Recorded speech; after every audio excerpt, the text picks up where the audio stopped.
Great to be here with Jim Scapa here. He's the CEO and founder of Altair.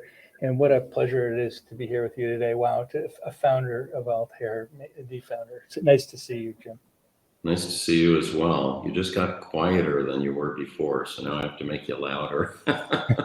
Well, I can get really loud, but for different reasons. All So, right. well, this is, no, we have to keep emotional regulation, which is exactly what we were just talking about.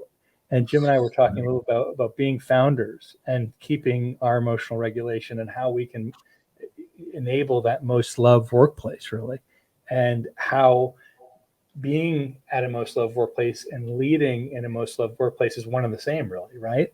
We're in it and we're leading it. And as a founder, Jim, I'd love to hear more about your story as a founder of Altair. How did it start? How did you get to that level of success where you founded and you had that idea and it germinated and became really truth?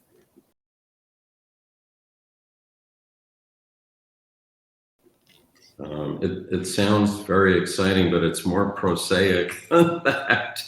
But let me give you my story a little bit. So I grew up in New York City. I went to Columbia, came out to Michigan as an engineer in the auto industry, and pretty quickly saw I'm not a really big company guy. Very entrepreneurial, and got an MBA at Michigan, mostly at night.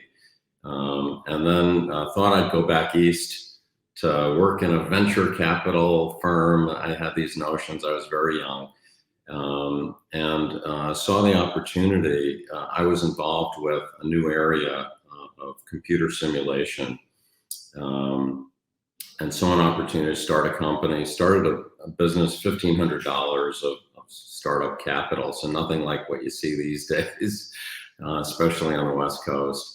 And primarily as a consulting business in the beginning.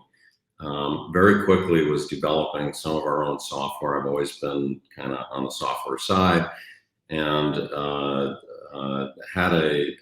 had some failure really important, and then had a very big success with one product called HyperMesh. And I began to take that internationally and continue to reinvest through the success of that product as I went international as well, and continued to bring some new products out. So that's really the story of Altair. Little by little, I think I've just brought a lot of great people on the team. It's a culture that I think we just closed on a very small acqui-hire this morning. Tiny company in India, 17 people, almost no revenue. But I had brought my C team on the call this morning, and very, very early this morning, just to meet the new people that are coming in. And, listening to my own team members, talking about how long they've been with the company and how people don't really leave that often. It's just been a very, very nice ride for many years. So you mentioned people don't leave. That's huge. Tell me more about what leads people not to leave. Why do they stay? So I've had kind of the same four. I'm really boring. So I've had kind of the same four key points to our key value points, if you will, to our culture for many, many years. And the first one is we're thinking about the future. I say we envision the future, and then we make our decisions in the context of that longer future, step by step. So I think we're always looking out there, and I think that's exciting and fun for people. The second one, I think, is that everyone talks about being honest, and you've got to have an honest culture, and we are very honest with each other and with customers as well. But one of the things that I really push hard is this idea of broad communications. And what that means to me, I've worked in some big companies very early, and politics kind of creeps into a company when you have you know, this, you know, Lewis decides I've got some information, I want to share it with Jim, but Amy doesn't need to know that, so I'll leave her out. And, you know, Gilma, I don't know if she needs to know it. And I really fight that. So I have these broad email groups. We try and really communicate broadly, internationally as well, about what we're doing wrong, about what we're doing right. We cheerlead a little bit broadly as well. We talk about the challenges that we have in the market, all of that in a very broad way. And I think it makes people feel included in what's happening. And so I think that's a very powerful idea as well. We're always looking for new technology and new business models, and we're experimenting a lot. And then the last thing I think in Altair that's pretty powerful is this idea of diversity. Everyone talks about diversity today, but I'm telling you, it's over 30 years I've had the same points to the culture. It's to really embrace diversity. I was on several calls just in the last day or two, and even I'm amazed. I'm looking at the leadership of my team, and it's, you know, there's a guy from Germany, a guy from Italy, a guy from France, a guy from India, a guy from China, a guy from Japan, and this is just the solver team leaders, you know, on the tech team, and so we're so broad and international, we're so diverse, and it's throughout, it's top down really, and I think that is super powerful. We weren't as good on the gender side, and I have all daughters, by the way. 2 are engineers, one's a lab animal vet, and so I really have pushed this gender aspect of diversity as well in the last 10 years, and I think it's really taking root. And so diversity is big. And then finally, we just take risks. I like to experiment. I'm always reorganizing. I'm always, you know, trying, and there's a lot of resistance internally very often. And sometimes it's quite a failure, but very often these things, we learn from them and just quickly pivot and move on. So that's in a nutshell what I think are my key reasons why this business works. And why people tend to stay. Not everybody stays, and by the way, we kick people out too. We are not afraid if someone isn't fitting or isn't measuring up. It's a very, very high caliber group of people, but we're really nice about it. Even when we're kicking somebody out, you want to treat people with respect, and it wasn't a fit for them. But we're not afraid to do that either. We recognize that we have to do that if people aren't fitting right. So it's all that. So probably more than you wanted to hear. I love all 3 concepts. The idea of broad communications, transparent communications, giving people the idea that they can, not just the idea that they can be honest and open, and you can help them to know if it's not the right place for them. And the diversity as well that you're describing, not just geographic, but also culture and background, ethnicity, communication. So many different factors come along with diversity. And you aspire to have a workforce of 50% female, including C-suite and board. Tell us more about that. That's incredible.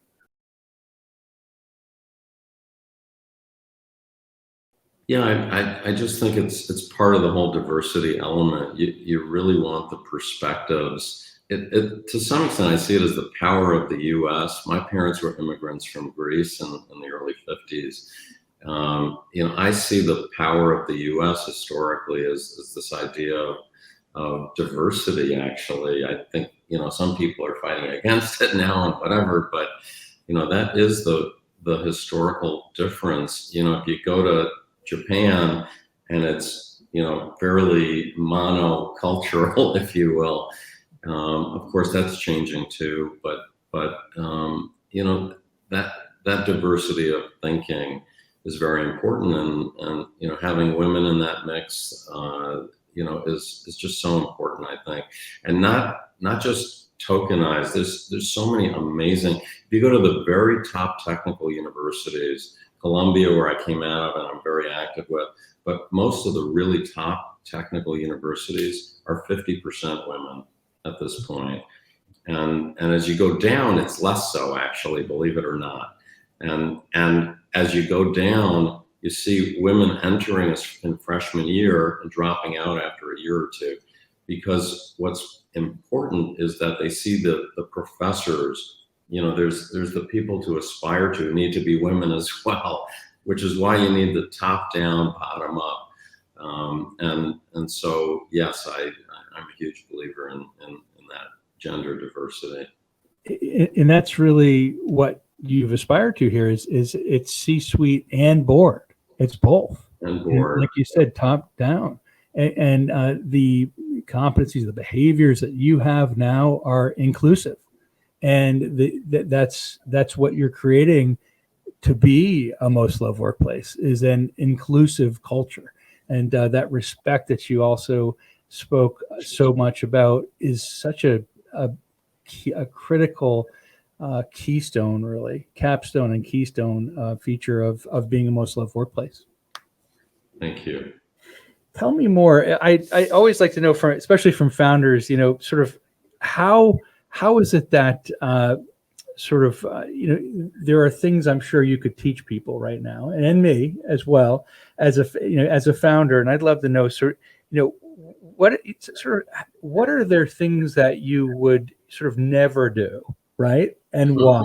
What are those things to help people to know really what should they not do, and why is it that they shouldn't do it, right?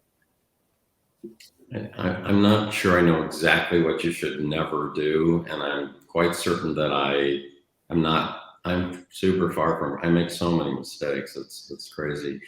But I think you wanna, certainly when you do make a mistake, you wanna be very quick to admit it, to talk about it in an open way, and to just move on from that and to learn from that.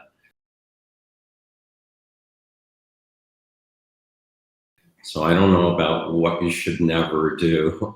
I think you need to be listening a lot to people, and listening actively. A lot of people listen, but their own ideas are like rumbling around so fast that they're not really actively listening.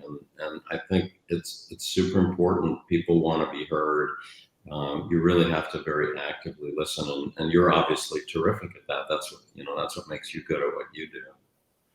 I like what you say about active listening, right? And how we're hearing each other and we're responding really, right, to the nature and the sensibility and this what we're feeling as well from what you said, right? And I heard the respect for what I do as well. I'm hearing and understanding too how you're saying that we need to hear, and we need to also be mindful that we sometimes need to apologize, say I'm sorry, and say that was I take responsibility for that, and that shows leadership. And then next time I will do this better. Here's what I can do, and follow through on that really, and saying this is what I can do, will do, and then that accountability, that trust, that respect forms even more next time. Yep. Other thing, here's another one that I love asking. This is one I love asking, which is, what is that biggest mistake you made, and how and how'd you correct it? These are not easy questions, by the way. They're hard, but people really want to know about it, because you can really you can really connect to somebody who says, I get it, I've been there, I've done it. I want to know how to do it better, especially from people as successful as you are. Do you have that sort of biggest mistake you made, and how did you correct it? Because mistakes are welcome, aren't they? Right? They're things that help us get better, to improve next time.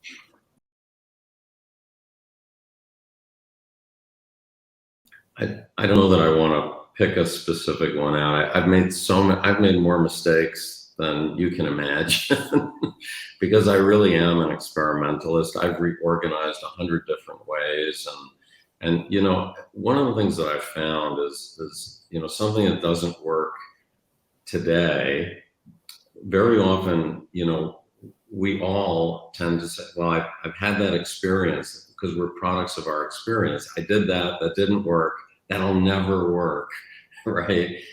Actually, very often something that's not working today, you need to like take it back out again and look at it again and decide, because in this sort of changed set of circumstances further down the road, that idea actually may have legs now.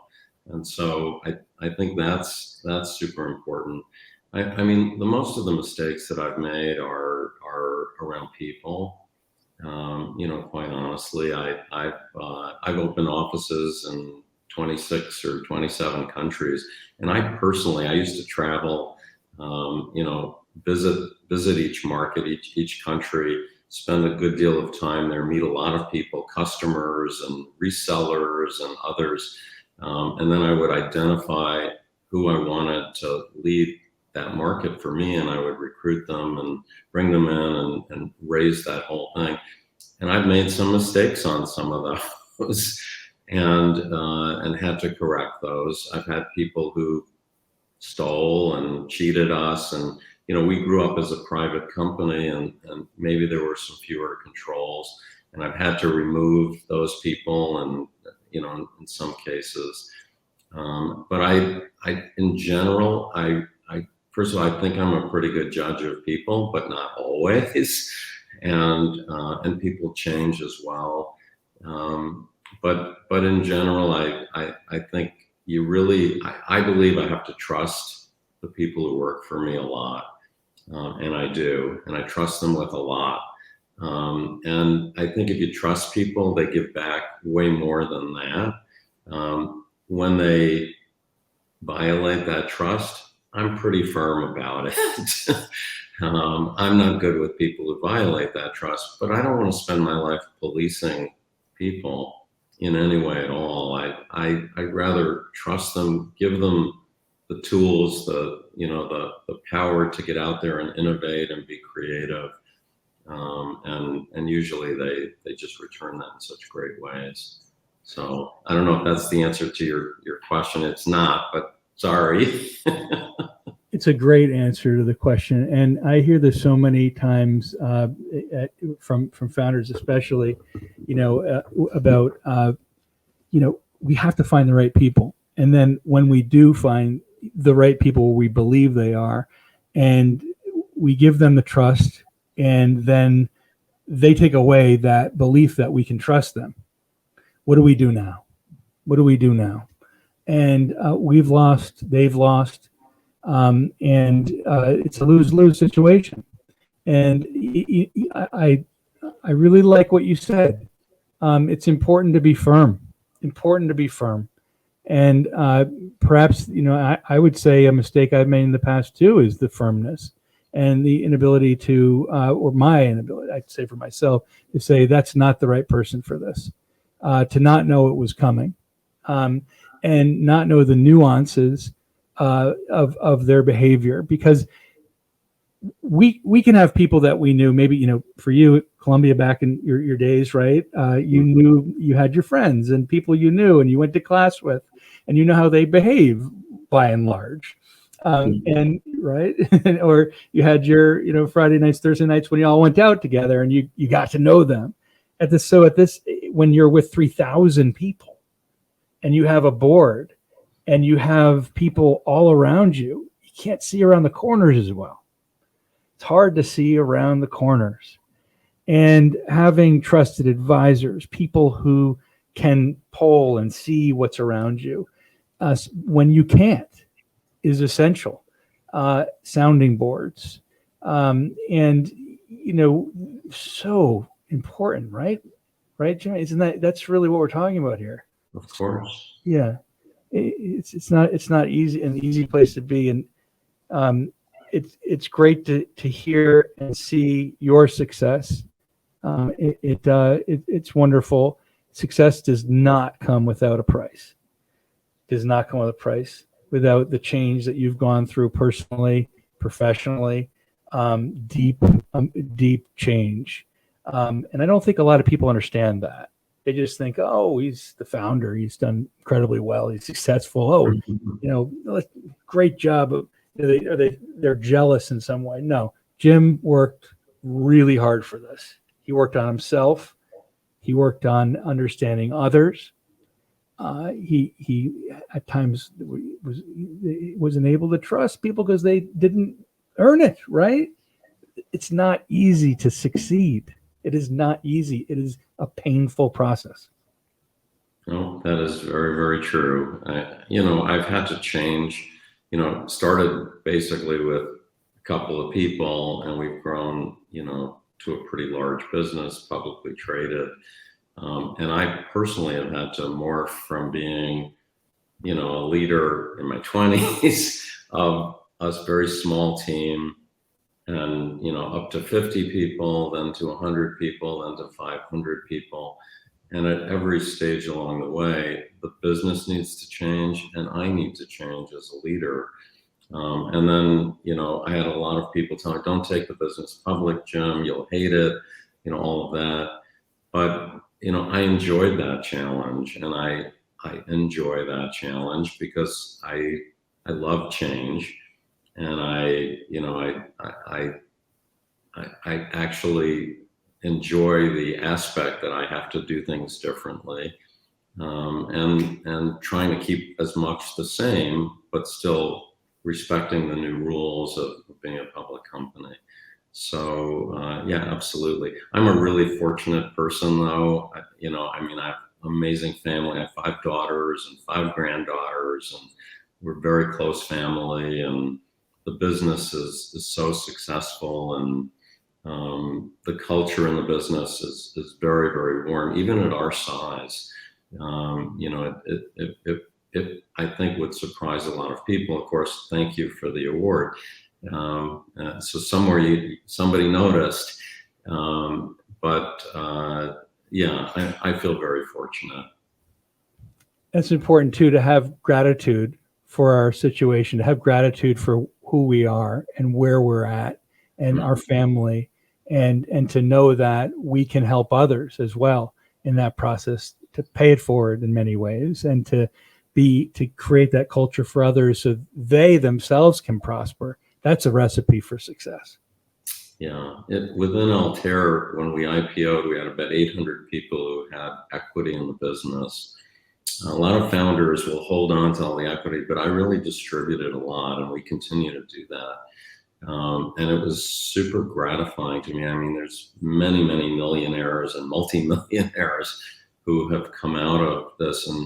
And for me, it's such a pleasure that these people who supported me during those years have really been rewarded. And I've had so many tell me it's transformed their lives. And, it's a really, really nice feeling. And I am a very fortunate public company because I have controlling interest still, which is not usual in a public company, but it gives me the ability to balance correctly the long view, making decisions sort of in the context of that, envisioning the future and not just the short term, but also balancing it against what the shareholders, these new shareholders need. And I think I've been doing that fairly well. So you have controlling interest, and you're on NASDAQ. It's incredible. A lot of founders, with controlling interest, you could do a lot with that. There's Twitter, there's social media, right? And it sounds like you're a very responsible CEO, and right, and you have social responsibility. You think about your constituents, your shareholders, and that means a lot. It makes a big difference in how people perceive you and how people perceive your company. Yeah. Well, I'm not as famous as some other tech founder leaders, for sure. I've been an experimentalist, and I had a lot of patents around business models, and one of them covered consumer digital content. And it's a model that I used to sell my software very successfully.